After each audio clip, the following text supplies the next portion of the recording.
Semangat pagi, salam sehat untuk kita semua. Terima kasih sudah hadir kembali di sini di channel saya tentunya, Dr. Gustrin. Sekarang kita lanjut ya. Dari pembahasan kemarin kita mengenal apa itu hiperurisemia atau asam urat tinggi. Sekarang kita akan membahas tentang pertanyaan di akhir dari video kemarin. Pengobatannya pakai apa ya kalau sudah terdeteksi asam urat yang tinggi?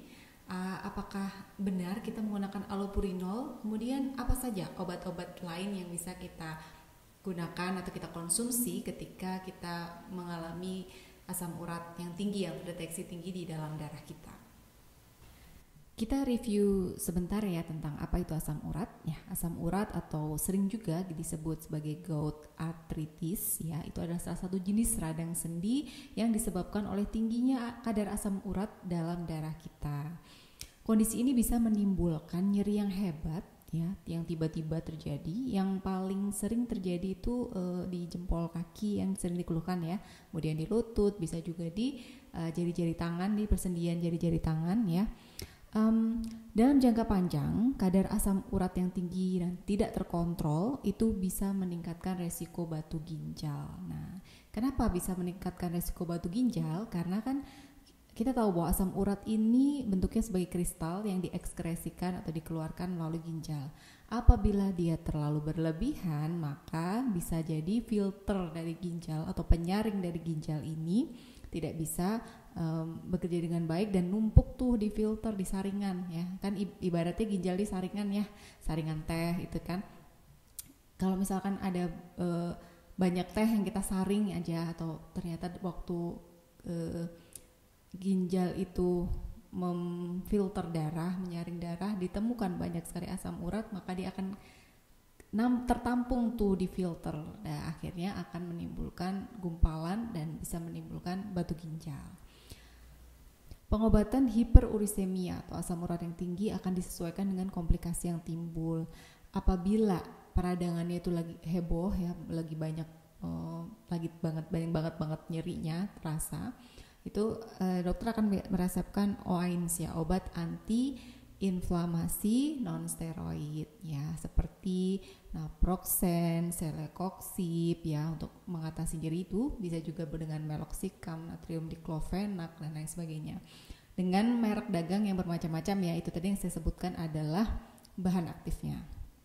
Kemudian bisa juga diresepkan colchicine itu untuk mengatasi nyeri akibat serangan gout, terutama yang tidak bisa mengonsumsi OAINS tadi, obat. Kemudian yang sudah kita kenal bersama yaitu allopurinol. Allopurinol itu digunakan untuk menurunkan jumlah asam urat dalam darah ya, dengan cara menghambat enzim pembentuk asam urat ya, yang disebut dengan enzim xantin oksidase. Oleh karena itu, obat asam urat ini bermanfaat untuk menurunkan dan mengontrol kadar asam urat. Biasanya dosis yang diberikan adalah 1 kali sehari 100 mg ya. Usahakan untuk mengonsumsi obat allopurinol ini pada waktu yang sama setiap harinya. Misal malam ya udah malam terus, atau pagi ya pagi terus gitu. Jangan menggunakan dosis misalnya 1 kali 1 seingatnya gitu. Karena nanti kan setiap obat nih ya sebenarnya memiliki waktu paruh, dan kalau kita tidak menyesuaikan dengan waktu paruh dia, obat ini tidak bisa berfungsi dengan maksimal.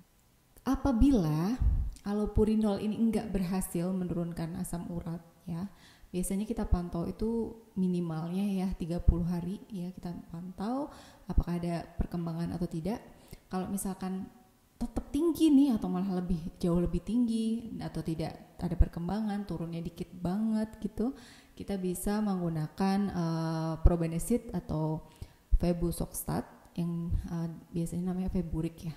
Itu untuk menurunkan kadar asam urat dalam tubuh dengan cara mengurangi kadar asam urat yang diproduksi oleh tubuh. Ini hampir sama juga sebenarnya dengan allopurinol, tapi bedanya allopurinol tadi tuh enzimnya yang dihambat, tapi kalau ini straight to kadar asam uratnya. Nah, biasanya dosisnya itu 80 mg sama seperti allopurinol 1 kali sehari. Yang sama tuh waktunya ya 1 kali sehari, tapi dosisnya lebih rendah daripada allopurinol. Jadi gitu ya, ada beberapa obat yang kita kenal, yang terutama allopurinol dan si feburik ini, yang biasa diberikan, diresepkan di Indonesia, dan obat-obat anti nyeri dan peradangan apabila memang sangat mengganggu aktivitas. Nah, selanjutnya, jadi kita akan bahas di konten saya tentang kira-kira makanan tinggi purin ini apa saja sih yang perlu kita hindari, kita waspadai, dan selebihnya kita harus makan apa ya. Kita simak ya di konten selanjutnya.